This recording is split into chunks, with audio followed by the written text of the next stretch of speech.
Sorry manual transmission आणि auto transmission. Manual transmission मध्ये 3 प्रकार, sliding mesh, constant mesh, synchro mesh.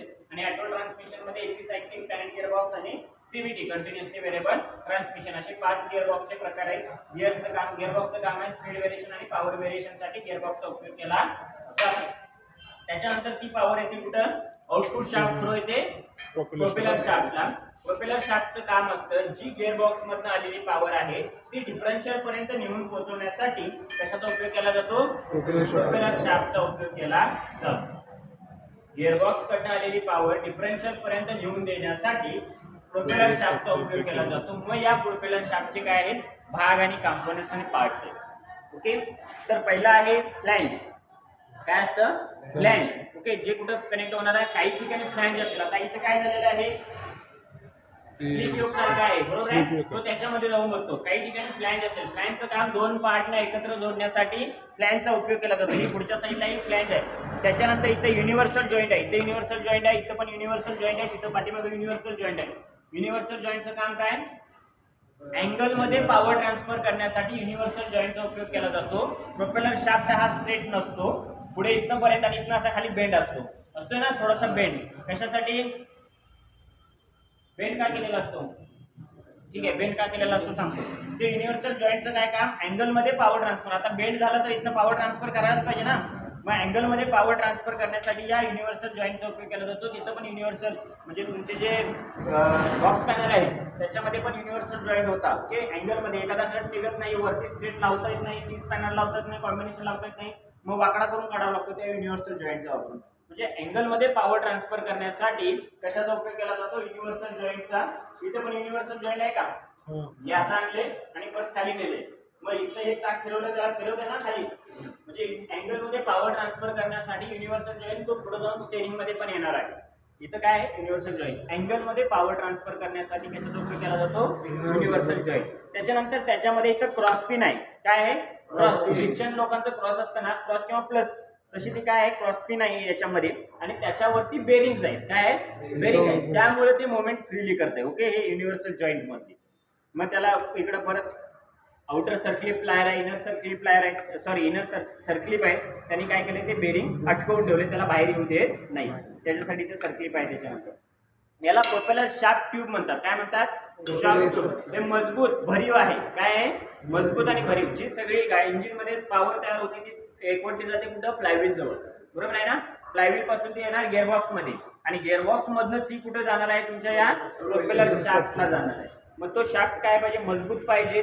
तर हे मजबूत भरीव काय असते, प्रोपेलर शाफ्ट ट्यूब असते, ती पॉवर पुढे ट्रान्सफर करत असते. त्याच्यावरती हीट ट्रीटमेंट केलेलं असतं. ओके, मग ते लोखंडाचे वेगवेगळे प्रकार असतात, BD30, BD14 असं वेगवेगळे त्या लोखंडाचे पण प्रकार असतात. कुठे चिवट लोखंड असतं, कुठे एकदम टणक लोखंड असतं, माहिती आहे ना. तर ते लोखंड मग त्यातलं ते घेऊन त्याच्यानुसार त्याच्यावर हीट ट्रीटमेंट केलेलं असतं. काय केलेलं असतं, हीट ट्रीटमेंट. गावामध्ये तुमचा लोहार येतो, माहिती आहे का, लोहार खुरप्याला पाणी द्यायला, धार द्यायला वगैरे, ते हीट ट्रीटमेंट करतात. काय करतात, हीट ट्रीटमेंट. म्हणजे ती धार देतात, ती काही वेळेस टणक करतात, काही वेळेस चिवट असते. जर काय गरम केलं आणि पाणी टाकलं काय होणार, हार्ड होणार वस्तू, बरोबर आहे ना. तेच गरम केल्याने राखत ठेवलं काय होईल, सॉफ्ट राहील. गरम केलं आणि वातावरणात ते हे केलं, थंड केलं तर अजून सॉफ्ट. म्हणजे ते त्याच्या ह्यानं काय होतं, त्या पद्धतीनं त्याच्या ह्यानं हीट ट्रीटमेंट त्या ह्याच्यावरती केलं जात असतं. ते गावामधला ब्लॅकस्मिथी लोहार काम करणारा व्यक्ती असतो. कंपनीमध्ये हीट ट्रीटमेंट वेगवेगळं होतं. कुठं ॲसिडमध्ये बुडवलं जाईल, गरम केलं जाईल, अशा काही गोष्टी होतात त्याच्यामध्ये. तुम्हाला थ्रोटल वॉलला मी सांगितलं काळा कलर येतो. ओके, काय आहे ते, ॲनेलिंग, नॉर्मलायझिंग, बेन्झिंग, हे वेगवेगळे हीट ट्रीटमेंटचे प्रकार आहेत ते त्याच्यावरती केलेले असतात. तसं याच्यावरती पण हीट ट्रीटमेंट केलेलं असतं, कारण की ते मजबूत बनवण्यासाठी. ते समजून नाही तर सोडून द्या. त्याच्यानंतर इथं बेरिंग आहे. बेरिंग कशासाठी असतं, मुवमेंट फ्रीली करण्यासाठी बेरिंगचा उपयोग. तर ती मुवमेंट फ्रीली व्हावी या शाफ्टची, याच्यासाठी बेरिंग आहे. त्याचबरोबर यू क्लॅम्प म्हणतात याला. हे सगळं टांगून ठेवण्यासाठीच या ठिकाणी असणाऱ्या या यू क्लॅम्पचा पण वापर केला जातो. त्याच्यानंतर इथं रबर बुशिंग आहे. ते नॉईज व्हायला नाही पाहिजे त्यातनं मुवमेंट होत असताना, त्याच्यासाठी तिथं रबर बुशिंग पण वापरलेलं आहे. ही फ्लॅंज आहे, जे तुम्हाला मागाशी सांगितलं तीच फ्लॅंज आहे. ओके, 2 पार्टना पकडण्यासाठी फ्लॅंजचा उपयोग केला जातो. त्याच्यानंतर ही ट्यूब, जसं सांगितलं तसं जे काही पॉवर आहे ती पुढे वाहून नेण्यासाठी या ट्यूबचा वापर केला जातो. त्याच्यानंतर महत्त्वाचा भाग आहे इथं एवढा हा, त्याला काय म्हटलं जातं, स्लिप योक. काय म्हटलं जातं, स्लिप योक. आता स्लिप योकचं काम काय वाटतं तुम्हाला, जॉईंट तर केलेलं असतं ते कसं रे त्याच्यात जॉईंट तर केलेलं असतं काय काम करतं मग ते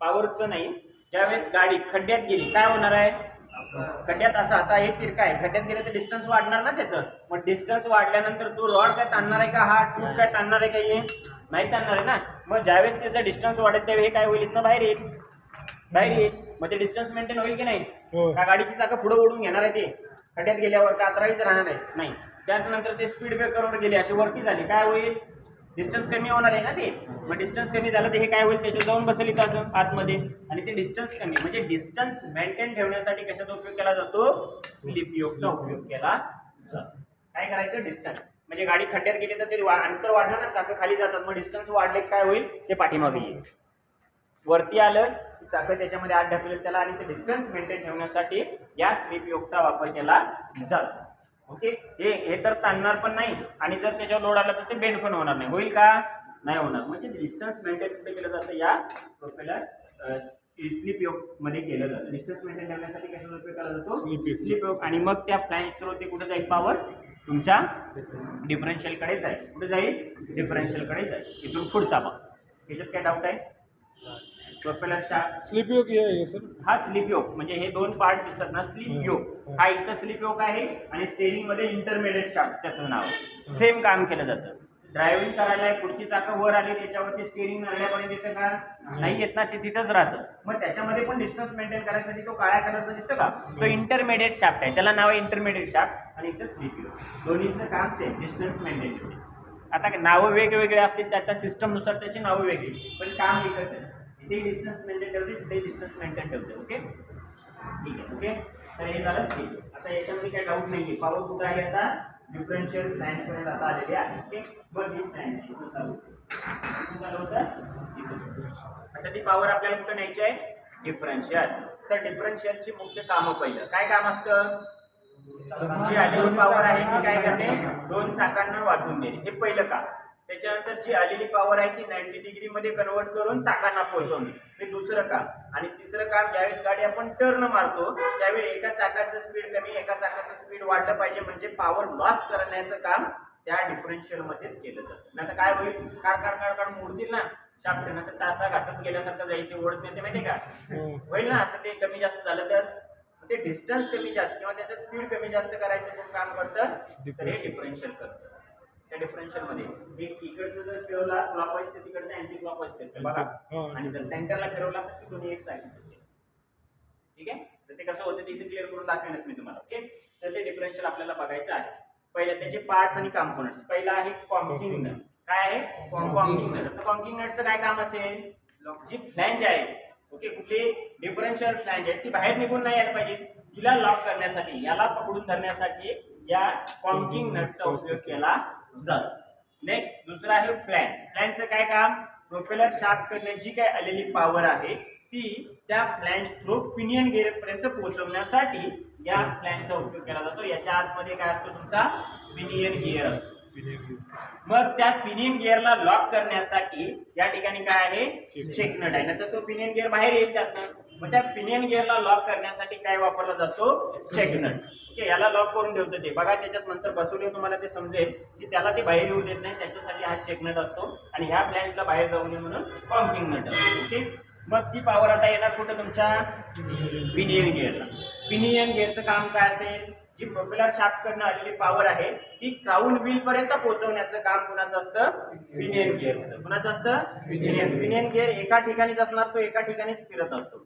आणि क्राऊन व्हील काय होणार आहे रोटेट होणार आहे तिथून ते आपली जागा सोडून पूर्ण फिरणार आहे जसं रॅक अँड पिनियन असतं रॅक म्हणजे काय एक अपार्ट माहिती आहे ना जसं स्टेरिंग सिस्टम मध्ये जाणार तो खालचा लांबडा भाग दिसतो त्याला रॅक म्हणतात आणि पिनियन तो छोटा गिअर आहे ना सेंटरला त्याला पिनियन तो एकाच ठिकाणी फिरत राहणार आहे का स्टेरिंग बरोबर असं इकडे तिकडे जातं का ते पिनियन नाही जात ते एकाच ठिकाणी त्या रॉडला फिरवत असतं तसं ती काय होणार आहे क्राऊन व्हील फिरणार आहे पिनियन गिअर एकाच ठिकाणी असणार का असं वरनं जाईल फिरत तिकडे पाठीमागे नाही जाणार ना तो एकाच ठिकाणी असतो मग पिनियन गिअर काय करतं क्राऊन व्हीलला जी काय आलेली पॉवर आहे ती क्राऊन व्हील पर्यंत देण्यासाठी पिनियन गिअरचा उपयोग केला जातो आणि पिनियन गिअर आणि क्राऊन व्हील यांना ड्युएल गिअर असं म्हटलं जातं. काय म्हटलं जातं? Dual ड्युएल गिअर, कारण की ते 90 डिग्री मध्ये पॉवर ट्रान्सफर करत असतात. कसं करतंय?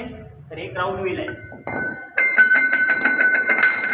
ते याच्यावर बसला असं, ओके, असंच असते. जो काय काय म्हणाल तो काय पाठवायचं? की आता हे इथनं असं झालं, हे आलेली पॉवर इकडं आहे अशी, आणि इथं असं हे किती होतंय? 90 डिग्रीच होते ना, 90 डिग्री. म्हणजे 90 डिग्री मध्ये पॉवर ट्रान्सफर करते ना. हम्म. मग 90 डिग्री मध्ये जो गिअर पॉवर ट्रान्सफर करतो त्याला बिवेल गिअर म्हणतात. मग बिवेल गिअर झाला ना, ठीक आहे, बिवेल गिअर म्हणा, पिनियन गिअर आणि क्राऊन व्हील. क्राऊन व्हीलचं काय काम असतं? मग आता जी पिनियन गिअर कडनं आलेली पॉवर आहे ती डिफरन्शियल केज पर्यंत पोहोचवण्यासाठी कशाचा उपयोग केला जातो? क्राऊन व्हीलचा. याच्यात जी आलेली पॉवर आहे ती त्याला मिळाली, ते फिरायला लागलं, मग त्याच्यावरती काय केलेलं असते? तुमची डिफरन्शियल केज ह्याच्यावरती नट बोल्टच्या साह्याने काय केलेले असते? फिक्स केलेले असते. मग याची पॉवर जेवढी येणार तेवढी त्या पॉवर कुणाला मिळणार? डिफरन्शियल केजला मिळणार. कुणाला मिळणार? Differential cage. केजला. आता हे असं असतं आणि हे याच्यावरती असतं. ओके, मग आता याला जेवढी पॉवर मिळणार, हे नट बोल्ट याच्यात लावले की तेवढी पॉवर सगळी त्या डिफरन्शियल केज मध्ये जाईल की नाही? त्या डिफरन्शियल केज मध्ये जाईल. म्हणजे क्राऊन व्हील कडनं आलेली पॉवर डिफरन्शियल केज पर्यंत पोहोचवण्यासाठी क्राऊन व्हीलचा उपयोग केला जातो. मग डिफरन्शियल केजचं काय काम आहे? तर स्टार गिअर आणि प्लॅनेट गिअर यांची असेंब्ली माउंट करून ठेवण्यासाठी कशाचा उपयोग केला जातो? डिफरन्शियल केजचा. आणि याच्यामध्ये काय असते? ही तुमची सगळे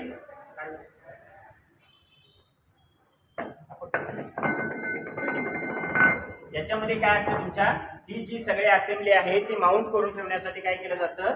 याचा उपयोग केला जातो. मग हे जेवढं फिरणार तेवढं हे फिरणार, आणि हे फिरले की त्याच्याबरोबर ती सगळी असेंब्ली फिरणार आहे आतमध्ये. ओके, म्हणजे त्याला फिरवण्यासाठी काय केलं जातं? या डिफरन्शियल केजचा उपयोग केला जातो. ही डिफरन्शियल केज आहे. मग या डिफरन्शियल केज मध्ये पहिला आहे क्रॉस पिन. काय आहे? इथे आहे काय? डिफरन्शियल केज मध्ये ही पहिली क्रॉस पिन आहे. क्रॉस म्हणजे काय? प्लस चिन्ह, जसं क्रॉस असतं ना असं, तसं ते क्रॉस आहे ना, म्हणून त्याला क्रॉस पिन असं म्हटलं जातं. काही ठिकाणी काय असणार आहे? फक्त पिन असणार आहे. काय असणार आहे? पिन. 4 गिअर नसतील, काही ठिकाणी 2च असतील. तिथं त्याच्यात 2 आहेत काय? त्याच्यात 2 असतील का? काही त्याच्यामध्ये 2 असतात. जे तुमचे प्लॅनेट गिअर, हे काय आहेत? प्लॅनेट गिअर, ते काही ठिकाणी 2 असतील, काही ठिकाणी 4 असतील. 4 असतील तर क्रॉस पिन असेल, 2 असतील तर फक्त पिन असणार आहे. ओके, तर ही क्रॉस पिन काय करते? याच्यामध्ये बसते अशी. काय होणार आहे? याच्यामध्ये बसणार आहे. मग या क्रॉस पिनचं काय काम आहे? त्या प्लॅनेट गिअरना एकत्र बांधून ठेवण्यासाठी क्रॉस पिनचा उपयोग केला जातो. ते प्लॅनेट आहेत सगळे, त्या प्लॅनेटला एकत्र बांधून ठेवण्यासाठी, या प्लॅनेटला एकत्र बांधून ठेवण्यासाठी क्रॉस पिनचा उपयोग केला जातो. टाकते सगळे क्रॉस पिन त्याच्यावर, घे टाकायच्यावर सगळी, चारीच्या चारी टाक, चारी साईडला. चलो ते हे पण उलटा लाव. टाकलास पैसे लाव. बरोबर, वरचे लावते. उलटा टाकलास काय मिस्त्री?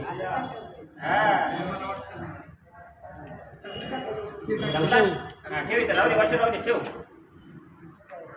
बरोबर आहे ते, चुकीचं कसं असं? ओके, हे काय झालं?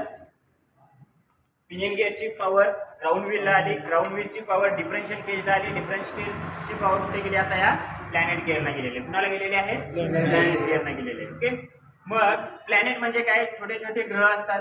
ते छोटे छोटे ग्रह काय होणार आहेत? याच्याबरोबर आपल्या बरोबर ते काय होतील? स्वतःमध्ये फिरत राहतील इथं. त्यांना काय फरक पडायला का? आता नाही. पण ज्यावेळेस त्यांच्या कॉन्टॅक्ट मध्ये सन गिअर येतो, हे सन गिअर सन गिअर आत टाकते. सन गिअरचं काय काम आहे? जे काही प्लॅनेट गिअर किंवा डिफरन्शियल मध्ये आलेली पॉवर आहे ती ऍक्सेल पर्यंत पोहोचवण्यासाठी कशाचा उपयोग केला जातो? सन गिअरचा. त्याचबरोबर चाकाची पॉवर कमी जास्त, एका चाकाची पॉवर कमी जास्त जर करायची असेल तर हे मेकॅनिझम काम करतं. अदरवाईज या मेकॅनिझमचं काहीही काम नाहीये.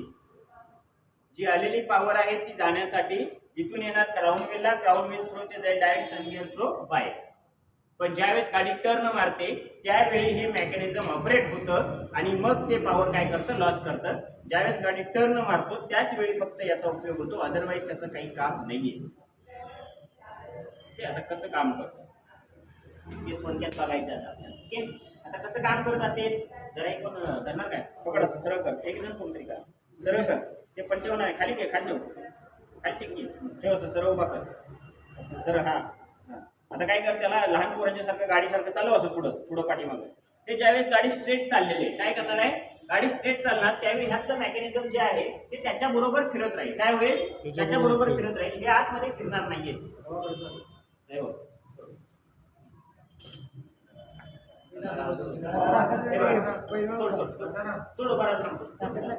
ज्यावेळेस गाडी साईड लावून, ज्यावेळेस गाडी सरळ त्यावेळी काय होईल, असंच फिरत नाही. काय होईल, सरळ, म्हणजे हे फिरणार आहे, हे आहेतच राहणार आहे असं. ठीक आहे, ह्यातनं ज्यावेळेस गाडी सरळ जाणार आहे त्यावेळी असं सरळ हे सगळं फिरत जाईल असं असं पाठीमागं असं. ओके, हातला गिअर कुठला फिरतोय का, आता गिअर कुठलाच फिरणार नाही. काय होणार नाही, गिअर कुठलाच फिरणार नाही. ज्यावेळेस सरळ होणार, ज्यावेळेस स्पीड टर्न करणार त्यावेळी काय होते असं. मग ज्यावेळेस हे टर्न मारणार त्यावेळेस हे पाठीमागं फिरायला लागलं की तिकडचं उलट फिरणार आहे, पुढे जाणार आहे. काय होणार आहे, टर्न मारणार त्यावेळी ते अपोजिट त्याच्या काय करणार आहे, एकमेकाला फिरवणार आहे. आता हे इथून काढ असं, आता कोणतरी घ्या हे सगळं, हे इकडं प्लॅनेट घे, तिकडे एक लावा, हे तसं इकडे गेलं त्याचा इकडे गिअर लागतो. आता मी ज्यावेळेस याला पायावर बिवर पडेल रे.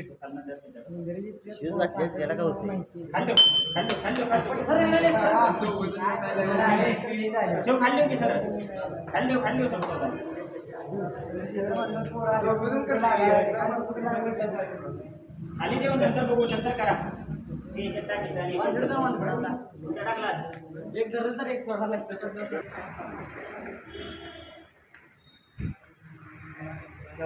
मी हेला इकडं असं फिरवतोय, काय करतो, या साईडला, हे काय होईल, या साईडला फिरते बघायचं पाठीमध्ये. ठीक आहे, म्हणजे ते त्याच्या अपोजिट फिरते. पण ज्यावेळेस इथनं फिरवणार मी, इथनं फिरवणार ते आतलं काय फिरायले, काय कुठलं ते डायरेक्ट चाकाने फिरवायले, म्हणजे हे फिरायले. आतल्या याचं काय काम आहे का, आता ज्यावेळेस मला गाडीत टर्न मारायचं, टर्न मारणार त्यावेळी काय होईल, हे तर अडकून राहील असं. आतलं चाक आहे ते फिरणार आहे का, थांबणार आहे. मग आतलं थांबलं तर ह्याचे काय होईल, ह्याचा एक फेरा व्हायला त्याचे दोन फेरे होतील. उलटे फिरणार नाहीये, काय होणार नाही, उलटं फिरणार नाही. तुम्हाला ते दिसतं इथं उलटं फिरत्याला, मग याचा एक फेरा व्हायला त्याचे दोन फेरे होतील. म्हणजेच काय झालं, एक प्रकारचं कमी झालं ना, रिडक्शन झालं ना त्याच्या फेऱ्यामध्ये. उलटे फिरणार नाही. इथं काय करतोय आपण, उलटे फिरवायला लागलं इकडं असं की ते उलटे फिरते असं दिसतंय. मग याचा एक फेरा व्हायला त्याचे दोन फेरे होतील, बस एवढंच होणार आहे. ओके, तर हे असे डिफरन्शियल, म्हणजे गाडी टर्न मारतो त्यावेळेस ते आतमधलं मेकॅनिझम काम करतं. गाडी ज्यावेळी सरळ न्यायची आहे त्यावेळी ह्या मेकॅनिझमचा काहीही उपयोग नाही. येणारी power pinion gear through crown wheel through आतमध्ये सन गिअर आणि बाहेर एक ॲक्सेल. ओके, ज्यावेळेस टर्न मारणार, आता टर्न मारल्यावर ऑपरेट करायला कोण आहे का, नाहीये. ज्यावेळेस टर्न मारतो त्यावेळी लोड येईल ना त्या चाकावरती, ते चाक काय करेल, आपोआप हळू फिरायचं, म्हणजे उलटं फिरण्यासाठी प्रयत्न करेल किंवा थांबण्याचा प्रयत्न करेल. त्यावेळी हे फास्ट फिरले पुढे जाईल, झालं. त्याला ऑपरेट करायसाठी तिथं कुठे इश्यू विश्यू काय वापरलेला नाहीये. ते त्या लोडनुसार काय करेल, त्याला टर्न मारून ते मेकॅनिझम ऑपरेट केलं. Okay, clear. गिअरकडनं आलेली पॉवर आहे ती ॲक्सेल पर्यंत पोहोचवण्यासाठी तुमचा कशाचा उपयोग केला जातो, सन गिअरचा. सन गिअर कुठे येतो, यातला सन गिअर काढणे, याला टाक, याच्यावरती असतो. ते काय होते, असं नसतं.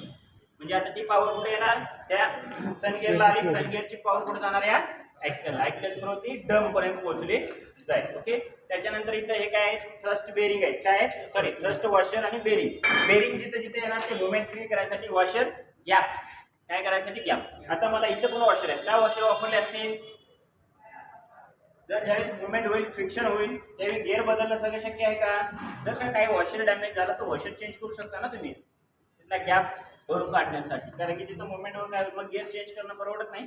मग त्या ठिकाणी किंवा ते डिस्टन्स कमी जास्त होत असेल तर त्याच्यासाठी वॉशरचा वापर त्या ठिकाणी केला जातो. ओके, मग ती पॉवर आली कुठे, या ॲक्सेलला. कुठं आली आता, ॲक्सेलला. मग ॲक्सेलचं काम काय,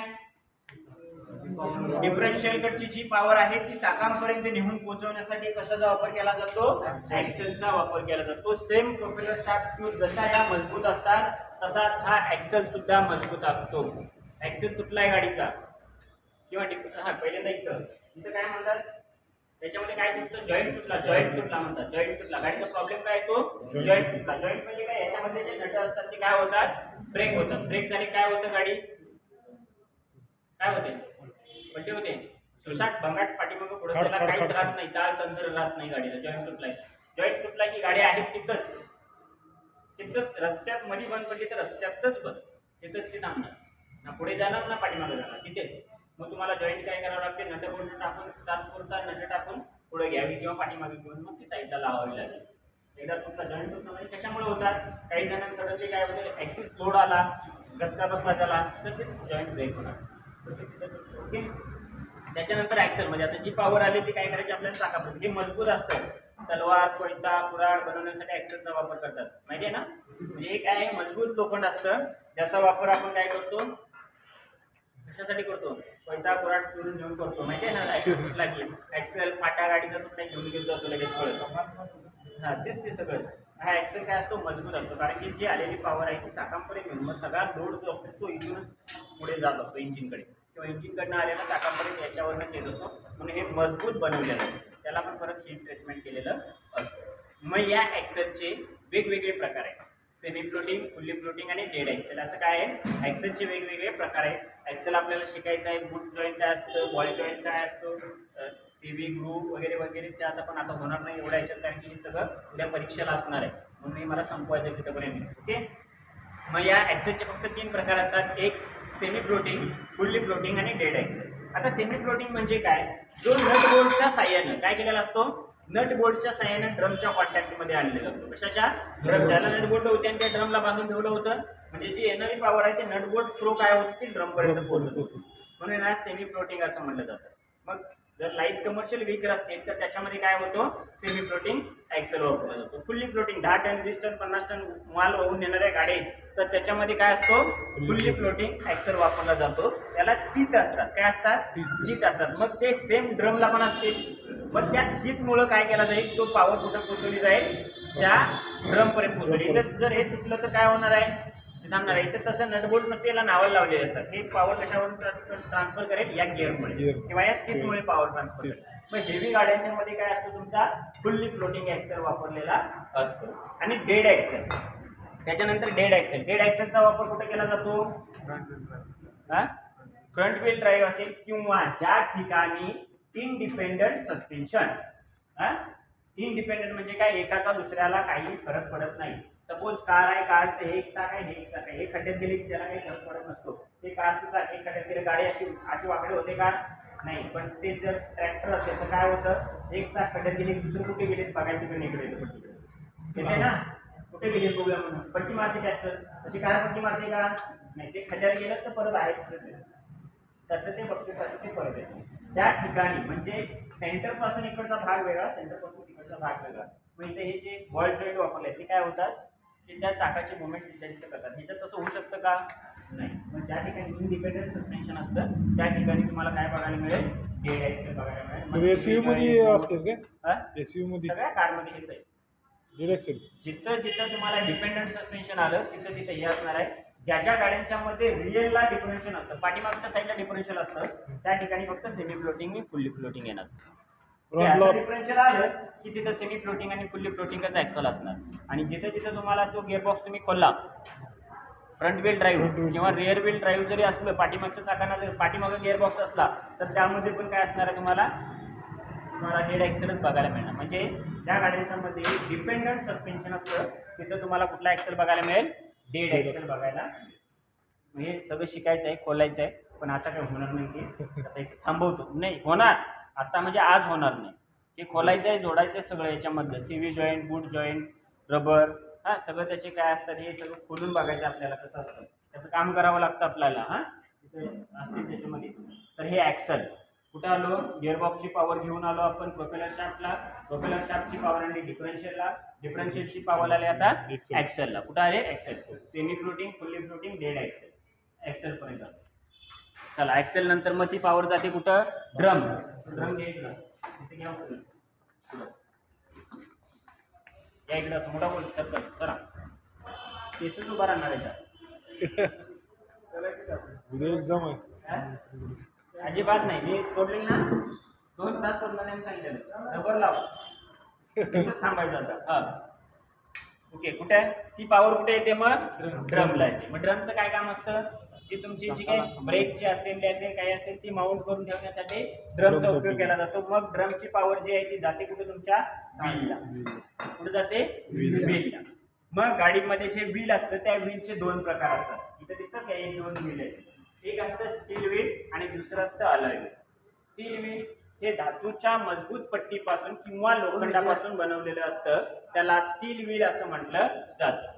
स्टील म्हणजे लोखंड, लोखंडापासून काय केलेलं असतं ते मजबूत बनवलेलं असतं. ओके, मजबूत असतं, वजनानं जड असतं, वजनानं जड असतं पण किमतीने स्वस्त असतं. त्याच्यामध्ये हेवी लोड वाहून नेण्याची क्षमता असते, म्हणून ते हेवी व्हेकल मध्ये वापरलं जातं. म्हणजे ट्रक, ट्रॅक्टर, डंपर इत्यादी गाड्यांच्या मध्ये जे काही व्हील असतात ते कुठले असतात? स्टील व्हील असतात. का तर ते लोड वाहून नेण्यासाठी असतात, त्याच्यामध्ये मजबूत लोड वाहून नेण्याची क्षमता असते, ते जड असतं वजनानं, त्याला स्टील व्हील असं म्हटलं जातं.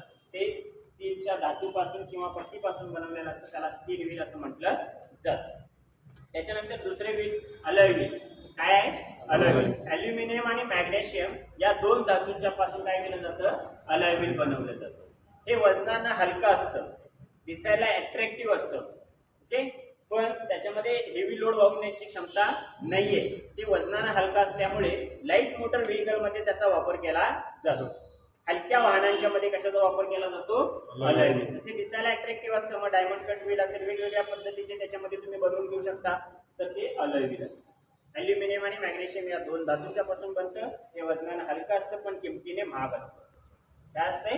किमतीने महाग असते. ते तुमच्या लाईट मोटर व्हेकल मध्ये त्याचा वापर केला जातो, म्हणजे हलक्या वाहनांच्या मध्ये त्याचा वापर केला जातो, जेणेकरून त्या गाडीला लोड येणार नाही, त्यामुळे गाडीचं स्पीड वाढेल, तर ते तिकडे वापरलं जातं. आता स्वस्त का असतं, महाग काय असतं, तर ते अवेलेबिलिटी ऑफ सोर्स, म्हणजे त्याची मार्केटमध्ये अवेलेबिलिटी किती आहे? सोनं आणि लोखंड याच्यात काय फरक आहे? काय फरक आहे? सोनं तरी मिळते ना, आणि सॉफ्ट आहे, आणि त्याच्यावर डिझाईन तुम्हाला पाहिजे तसं करता येतं, म्हणून त्याची किंमत वाढलेली आहे. किलोने मिळते का कुठं सोनं? नाही मिळत. लोखंड टनाने मिळते, म्हणजे त्याची मार्केटमध्ये अवेलेबल. टॅमॅटो कधी 2 रुपये किलो असतो, तोच टॅमॅटो कधी 100 रुपये किलो होतो. का? मार्केट कसं आहे त्याच्यावरती, आवक वाढली त्याची, मार्केटमध्ये ठिकाणं पडले येऊन, तर त्याला किंमत कोणी देणार नाही. मार्केटमध्ये नाहीच आहे तर त्याला किंमत येईल. तसं त्याची अवेलेबिलिटी कसं आहे त्याच्यावरती त्याची प्राइस ठरत असते प्रत्येक गोष्टीची. ओके, आता ते अलॉय व्हील आहे, ते महाग आहे कारण की त्याचे जे काही मार्केटमधले स्टॉक कमी आहे, त्यामुळे त्याची प्राइस वाढते. ओके, ठीक. स्टील व्हील आणि अलॉय व्हील समजलं. मग हे स्टील व्हील, मग त्याला मॅग्नेट तुम्ही म्हणता माहिती का, की अलॉय व्हील मध्ये येतं. कशामध्ये येतं? मॅग्नेट अलॉय व्हील मध्ये येणार. डायमंड कट व्हील, दिसायला अट्रॅक्टिव्ह व्हील, ते सगळे त्याच्यामध्ये येतील. आणि इकडे स्टील व्हील मध्ये तुमचं वायर व्हील येईल. कुठले येईल? वायर व्हील येईल, किंवा असे अलॉय व्हील येणार त्याच्यामध्ये येणार आहे. ओके, वायर व्हील माहिती आहे ना, मॅग्नेट फोक्स वालं, तर ते सगळे याच्यात येईल. ओके, त्याच्यामध्ये. मग स्टील व्हील वरती तुमचे टायर असतात, ते ट्यूबलेस टायर असतात. ट्यूब टायर असतात, ट्यूब टायर असतात. आणि जे अलॉय व्हील असतं त्याच्यावरती तुम्ही ट्यूब टायर पण वापरू शकता आणि ट्यूबलेस टायर पण वापरू शकता. याच्यावरती तुम्हाला ट्यूबलेस टायर वापरता येत नाही.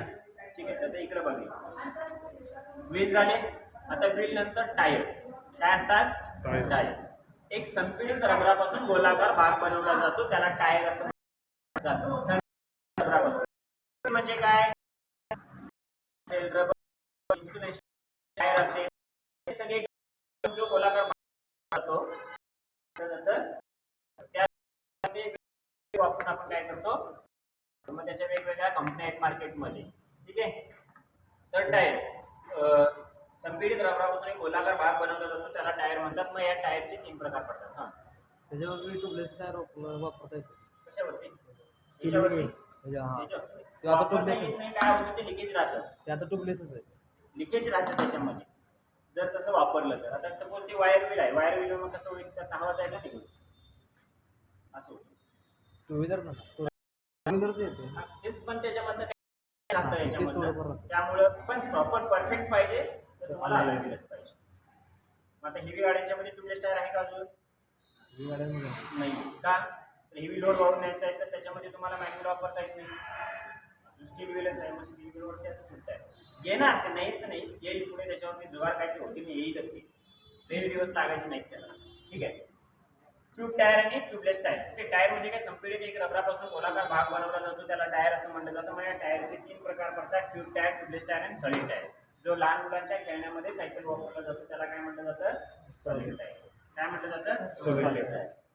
ट्यूब टायर आणि ट्यूबलेस टायर, त्याच्यामध्ये हवा भरण्यासाठी सेपरेट ट्यूबचा वापर केला जातो, त्याला ट्यूब टायर असं म्हटलं जातं. आणि ट्यूबलेस टायर, त्याच्यामध्ये हवा भरण्यासाठी सेपरेट ट्यूबचा वापर केला जात नाही, हवा डायरेक्ट टायरमध्ये भरली जाते, त्याला ट्यूबलेस टायर असं म्हटलं जातं. आता याच्यामध्ये मी जर इतिहास काढला याचा ना तर अजून पाठीमागं जाईल, म्हणजे इथनं पुढे जायला मला अजून 2 तास लागते, पण तिकडे जात नाही. चाकाचा शोध तुम्ही लावला, कोण लावला? गाडीमध्ये चाकच का वापरायचं? प्रश्न पडायला पाहिजे. काय चाकच का वापरायचं? स्क्वेअरचे मोठे वापरले चालणार नाही का? दिमागी बदली ज्याला मिनिटास बघितलं किती ऍड? बघितल्यास काय होतं त्या ऍडमध्ये? हा, मोकळी रिंग चालवतंय. कुठल्या रिंग त्याच्या पहिला ते एक आदिवासी माणूस असतो किंवा ते माकड असेल, ते ब्लॉकचं काय केलेलं असतो, गाडा बनवलेला असतो, बरोबर आहे ना? आणि तो ढकलण्याचा प्रयत्न करतो, ते जात नाही. आणि 2 पोरं येतात आणि ते गोल काहीतरी गोल असं चाक असतं, त्याच्यावर लात मारलं की ते त्याच्यापाशी जाऊन पडतं. आणि मग त्यांनी ते मिनिटॉस खालेले दाखवले आणि मग दिमागची बत्ती त्याला ती ॲड जर ते तेवढ्या सूक्ष्म येणं जाऊन जर बघितली तर समजणार आहे. नंतर ते चॉकलेटची ॲड आहे म्हणणार ते सोडून देणार.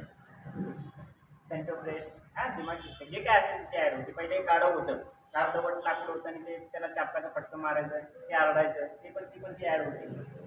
बघितलंय का? नुसतं आम्ही टी व्ही बघतो, ॲड नाही बघत. तर पण काय घ्यायचं काय नाही ते आपल्यावरच असतं. त्या टी व्हीला चांगलं पण दाखवलं जातं, वाईट पण दाखवलं जातं. आपण काय बघणार ते त्याच्यावरती असतं. ते मग चाकच काय वापरायचं सांगा आता? जाऊ दुसरा कुठला आकार वापरला का पावर जास्त लागतात. पावर जास्त लागते. जर इथे मी ओढका वापरला असता, ओढका काय झालं? चाललं नसतं. हा झालं मध्ये ते गिअर गेले, 2 गिअर घेते आता कुठलं पण. ठीक आहे, हे 2 सेम वजनाचे आहेत, सेम वेटचे आहेत. ओके, याचं पण 1 किलो वजन आहे, त्याचं पण 1 किलो वजन आहे.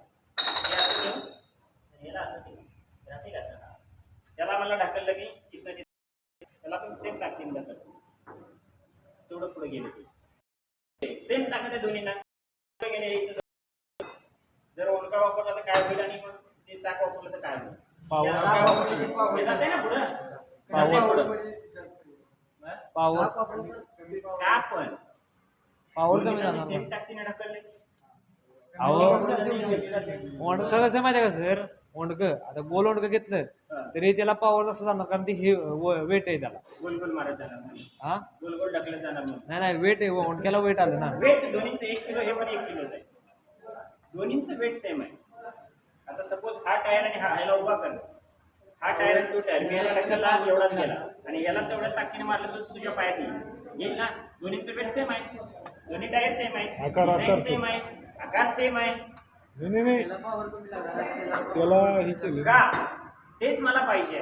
त्याला आडवं टाकलंय ना सर, आडवं टाकलंय ते. टायरचं शिवायला गेलो असतो सुसाट, साठच का वापरायचं ते माहित नाही का? डोक्यात आहे पण सांगतो, डोक्यात आहे पण सांगतो. कॉन्टॅक्ट एरिया वाढला की काय होतं, फ्रिक्शन जास्त होतं. आणि फ्रिक्शन जास्त झालं की त्याला लावायला लागणारे बल जास्त लागतात.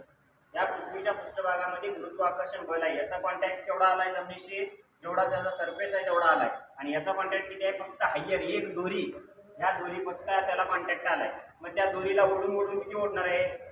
त्याला इथे एक माणूस ओढायला आलाय आणि हा असा उभा केला, त्याला 4 जण धरतील ओढायला, काय होईल? जाईल का पुढं? नाही, एकाने धरलेल्यावर तो सहज जाईल. म्हणजे त्याच्याशी कॉन्टॅक्ट किती येतो जमिनीचा? कॉन्टॅक्ट झाला की काय होणार आहे? फ्रिक्शन वाढलं किंवा त्याला ते गुरुत्वाकर्षण बल अपोज करणारं बल वाढलं, मग तेवढी ताकद तुम्हाला द्यावी लागणार, तर ते पुढे जाणार आहे. ओके, म्हणून गाडीमध्ये चाक वापरलं जातं, कारण की त्याचा कॉन्टॅक्ट एरिया इथं काय होतो? कमी येतो. कशाशी? रोडशी, त्यामध्ये सुसाट जातं.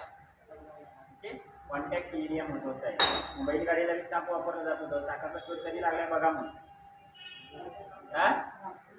बैलगाडी त्यावेळी वापरली, मग त्या बैलगाडीमध्ये मग ती लाकडी होतं, त्याच्यानंतर धाव वापरली, मग सॉलिड टायर आला, मग आता ट्यूब टायर आला, मग ट्यूबलेस टायर आला, अजून पुढे जाऊन काहीतरी वेगळी येईल काय?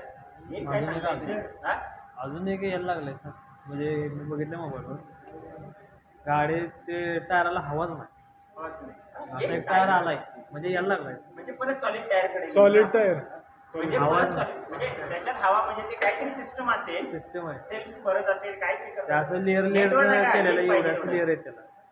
पाहिजे तसं येईल. गाडीचं ग्राउंड क्लिअरन्स वाढवायचा आहे हायवेला तुमच्या, त्याच्यामध्ये हे वापरलं, गाडीवर उचलते खाली सोडते, सस्पेन्शन खड्ड्यात गेला गाडीवरनं जायला पाहिजे, वर उचलते, गाडीला रोड चांगला आहे खाली यायला पाहिजे, काय पाहिजे ते करता येते, काही नाही असं नाही.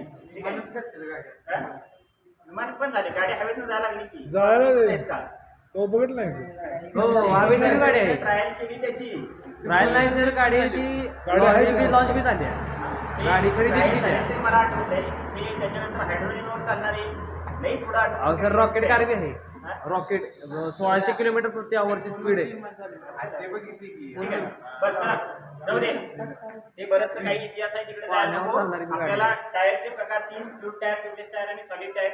ट्यूब टायर ज्याच्या आतमध्ये काय केलं जातं, हवा भरण्यासाठी सेपरेट ट्यूबचा वापर केला जातो, त्याला ट्यूब टायर असं म्हटलं जातं. ज्याच्यामध्ये हवा भरण्यासाठी ट्यूबचा वापर केला जात नाही त्याला ट्यूबलेस टायर असं म्हटलं जातं. हवा ही डायरेक्ट टायरमध्ये भरली जाते. मग ट्यूब टायर चांगलं का ट्यूबलेस टायर चांगलं ते तुमचं तुम्ही सांगा. जरा इकडे रेग्युलेटर ट्यूबलेस चांगली, तुम्ही काय म्हणायचे ट्यूब चांगली, ट्यूबच चांगली पण सांगायची. ट्यूबलेस म्हणतात ना, ट्यूब चांगली का चांगली सांग, चांगली का चांगली आहे, काहीतरी पाहिजे ना चांगली असायला.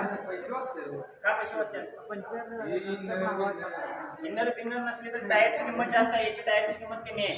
सर, हा टायर 2000, हा टायर 1500ला मिळतोय, मिळते की नाही. नाही नाही सर, हेवीसाठी वापरलं जाते इकडं.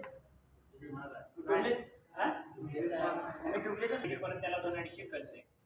पण इकडं जर हे वारंवार पंक्चर झालं तर त्यातनं हवा लिकेज होते आणि तो टायर चेंज करावा लागतो. वारंवार पंक्चर झालं, ट्यूब काढून फेकायची, नवीन ट्यूब टाकायची, गाडी चालणार आहे. 250 रुपये खर्च आहे. सांगा 2000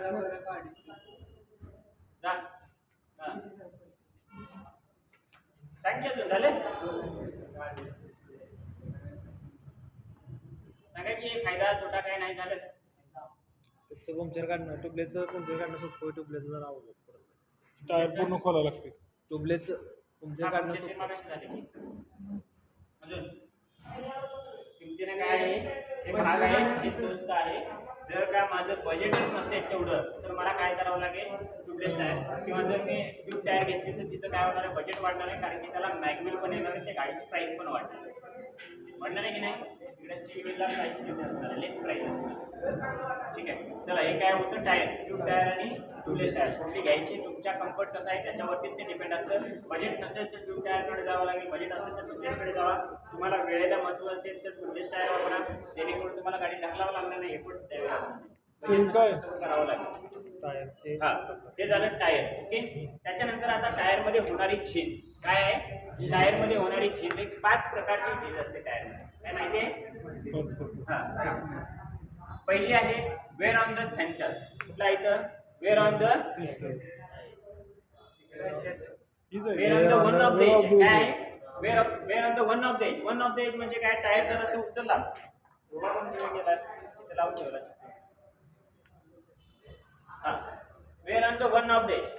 ओके, आता वन ऑफ द एज म्हणजे एका साईडला टायर काय होतो तुमचा झिजतो. असं एका साईडला टायर का झिजेल, सस्पेन्शन, गाडीचं सस्पेन्शन खराब असेल तर. अजून कुणाला काय वेगळं वाटतं, बॉल जॉईंट खराब झाला तर. अजून ट्रॅक्टरची चाकं बघा कशी बाहेरच्या साईडला झुकलेली असतात ना, असं मग कशासाठी असतात ती तशी, ताकद लागते, ग्रिपसाठी असते सर ग्रेपसाठी असतं. ट्रॅक्टर कुठे वापरला जातो, मोस्ट ऑफ माल वाहून नेण्यासाठी. पहिले रोडची कंडिशन काय होती, खराब होती, कच्चे रस्ते असतात, त्याच ठिकाणी ट्रॅक्टरचा वापर केला जातो. आता ट्रॅक्टरची चाकं स्ट्रेट बघायला मिळतात तुम्हाला, पण त्याच्या मुंडक्या वजन ठेवले पुढे आहे ना, ते आताच्या अरेंजनुसार. पण पहिली चाकं काय होती बाहेर, का तर त्या रोडशी मजबूत ग्रीप मिळायला पाहिजे त्याला, रोडची नंतर मग ते उचलते. रोडशी मजबूत ग्रीप राहावी याच्यासाठी त्याला काय दिला होता, अँगल दिला होता. त्या अँगलला कॅम्बर अँगल असं म्हटलं जातं. काय म्हटलं जातं, कॅम्बर. जर का चाक सस्पेन्शनच्या बाहेर चुकला असेल किंवा आत चुकला असेल आणि त्यामुळे जर विशिष्ट अँगल तयार झाला तर त्याला कॅम्बर अँगल म्हटला जातो. आणि त्यामुळे जो रोडच्या कॉन्टॅक्टमध्ये बाजू येणार ती चिजणार आहे ना. जर बाहेरच्या साईडला झुकलं तर ही बाजू जो येणार कॉन्टॅक्टमध्ये, मग ही चिजणार आहे, आणि त्या साईडला झालं तर ही चिजणार आहे. म्हणजे गाडीमध्ये जर कॅम्बर अँगल किंवा कॅस्टर अँगल जर का कॅम्बर अँगल जर चेंज झाला तर काय होणार आहे, टायरच्या एका साईडने झीज होणार आहे. मग गाडी तुमची त्या साईडला ओढणार आहे, एक साईडने टायर वेअर होणार आहे. ते कशामुळे होतं, गाडीमधल्या कॅम्बर अँगलमुळे. कशामुळे होतं, कॅम्बर अँगल एक साईडने झीज. त्याच्यानंतर आहे wear on the outside edge. बरोबर आहे ना, आउटसाइड एज म्हणजे दोन्ही बाजू. Wear on the both of the edge काय म्हणतात त्याला, बोथ ऑफ द एज म्हणजे ह्या साईडची पण कडा झेलणार आणि ह्या साईडची पण. मधोमध तयार आहे असं करणार. कशामुळे होईल असं, प्रेशर असल्यावर काय होईल, हा मधला भाग बाहेर येईल ना, त्याला ह्या रिप सोडतील का बाहेर, नाही सोडणार ना. जर का प्रमाणापेक्षा हवा कमी भरली तर काय होईल, ते मधलं काय होईल, आतमध्ये दाबलं जाईल आणि हे याला दाबू देईल का, नाही दाबू देणार. मग रोडच्या कॉन्टॅक्टमध्ये मजबूत भाग कुठला येईल, या दोन्ही बाजू येतील. मधला टायर तसंच राहील, साईडचा जाईल. काही लोकांना गाडीमध्ये हवा कमी घेऊन चालवायची सवय असते, ते काय होतं दोन्ही साईड, माझ्या गाडीमध्ये तसंच आहे, हवा कमी चालू मी मारतो गाडी, काय होतं त्यानं दोन्ही साईडनं काय होणार, तुमच्या या टायरच्या कडा शिजणार आहे, मध्ये सेंटरला आहे तसंच राहणार. म्हणजे जर का प्रमाणापेक्षा कमी हवा ठेवून जर तुम्ही गाडी चालवत असाल तर गाडीच्या दोन्ही साईडच्या कडा काय होणार आहे, शिजणार आहे. त्याच्यानंतर नेक्स्ट आहे वेअर ऑन द सेंटर, दिसते का, वेअर ऑन द सेंटर म्हणजे काय, टायरच्या मधोमध होणारी चीज. आता मधोमध कशामुळे होईल, मग हवा जास्त भरली, काय होईल, हवा जास्त भरल्यानंतर ही जी वेळेला बाहेर सोडणार नाहीये, आहे तिथेच राहील, तो लोड येईल मध्ये या भागावर आणि मधला भाग काय होईल, बाहेर येईल आणि तोच रोडच्या कॉन्टॅक्टमध्ये येईल आणि रोडच्या तोच कॉन्टॅक्टमध्ये आला काय होईल, हा मधला भाग जे साईडचा टायर आहे असाच राहील. मग जर प्रमाणापेक्षा जास्त हवा ठेवून चालत असेल तर ती अशा पद्धतीची चीज होणार आहे, वेअर ऑन द सेंटर होणार आहे, होईल की नाही. म्हणजे प्रमाणापेक्षा जास्त हवा ठेवून चालवलं तर तिथं होणार आणि व्यवस्थित हवा असेल सगळी तर हे सगळं त्याच्या रोडच्या कॉन्टॅक्टमध्ये येईल, म्हणजे टायरची लाईफ वाढेल.